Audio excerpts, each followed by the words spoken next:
That was put up as a big thank you to a man who was very, very good for the Tigers. Well, he was a much treasured and loved player at the Tigers, of course, as you mentioned there, Hame. Shaun Grigg, congratulations on your career, mate. 214 games. How do you feel standing here right now and you're retired? Yeah, thanks, BT. Yeah, it's been an overwhelming week, to be honest. I've heard from a lot of people throughout my whole career, so it's been a joy to hear from everyone who's been a part of the journey. We are standing in the spot where in 2017 the final siren sounded for the grand final and you'd won the premiership.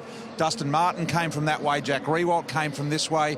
What were you thinking? That's obviously the highlight of your career. Oh, yeah, absolutely. Yeah, just being here, get sort of the tingles again. And I'm not sure what Jack Riewoldt was doing in the back 50, but obviously the game was done and dusted and he was just coming around to get around the boys. So yeah, it'll hold fond memories. Well, that would go for a bit of a walk in the middle, but that was the highlight of your career. What was the reason you left Carlton and went to Richmond initially?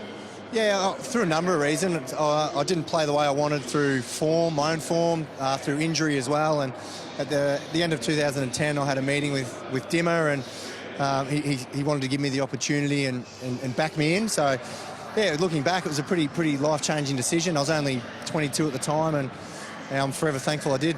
And what, you know, you played with two big clubs, Carlton and Richmond. What was the thing that stood out about the Tigers, do you reckon, in the time you were there?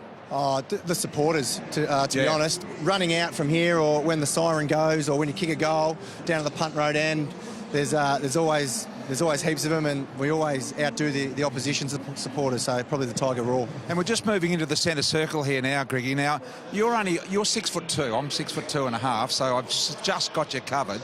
I mean, when Dimmer told, did it just sort of eventuate that you ended up playing this role in the centre square as a undersized ruckman? How did that work out? Yeah, it was when Ben Griffiths went down with concussion, and it was during a game, and someone had to back up Toby because it happened early in the game. And I remember Dimmer wrapping his arm around me and said, "You're going to go in the ruck," and I had a bit of a chuckle at the time. And did you think you were expendable, given the fact that he was throwing you like a bit of meat into the ruck, but he'd be chewed up by these big guys? Yeah, that's it. You're not going to throw Dustin Martin or Trent Cotchin in, are you? So, no, I was happy to do it for the team, and I had a lot of fun with it over the last couple of years, and it's just something that worked for us. Once the ball hit the ground, we were sort of quicker than the rest, and I loved getting under the skin of the opposition ruckman too. It was good fun. So what was your number one tactic here? Obviously you weren't going to be able to compete athletically in the air because of your height. So was it to avoid contact? I'd play every ball on its merits. If it was a bad bounce, or I'd have a crack at it if I could.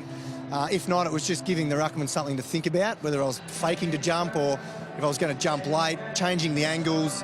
Against the top line ruckman, it was very hard because they wouldn't worry about me. But the other second ruckman, who aren't genuine ruckman, it found out it worked okay. And we're just looking at teammates over here before, and I noticed when they saw you being interviewed and they were doing this sort of thing, you know, that obviously it's a bit of a gag within the club about you playing in the ruck and these guys. What do you think? Yeah, it is. I copped a lot, and I had so much fun with it though, and a lot of the boys did. And you know, a couple of times I've gone to go up, and Dustin Martin has said cheekily he'll throw me a 50 if I win the tap, and he pays up too, BT. So when we look at these guys now, and I don't know whether we can come around the back and get a shot of Lynchy here, but what do you make of the big fella so far? Yeah, he's been unbelievable coming in. He's coming off such a bad injury, and without Jack as well, he's had to hold up the key forward, and so hopefully we can get big Jack back and they can work together in the latter part of the year. What's next for you? You're going to sit and just stay around the club in a role this year, but beyond that?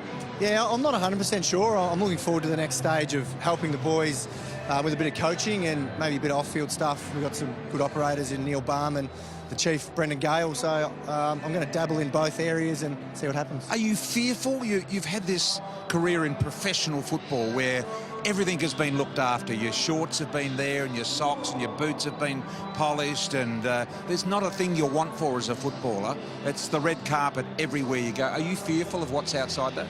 Oh, I am, but I'm also excited as well. I think I'm pretty well prepared, and the beauty, I suppose, I've got 6 months to really get my head around it, and I'm going to transition hopefully pretty smooth, and the club's been great in helping me do that as well. Who's the one guy at the club that you'll be happy to see the back of? Who's the smarty pants? Oh, I love Alex Rance, but sometimes he can never stop. So him or Jack Higgins, I won't be sad to see him go. And who's the potential newsreader, the most serious operator at the Richmond Footy Club? Josh Caddy. As you could probably tell, he's really a turbo and gets stuck into the opposition, gets stuck in the teammates. We like to give it to him. Is he an academic or? No, he's not an academic. He's a hothead.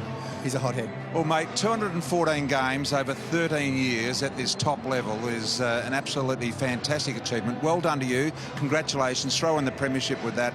You must be feeling very fulfilled. I am. Thanks, BT. Cheers. Good on you, Griggy. Thanks, mate. Thank you.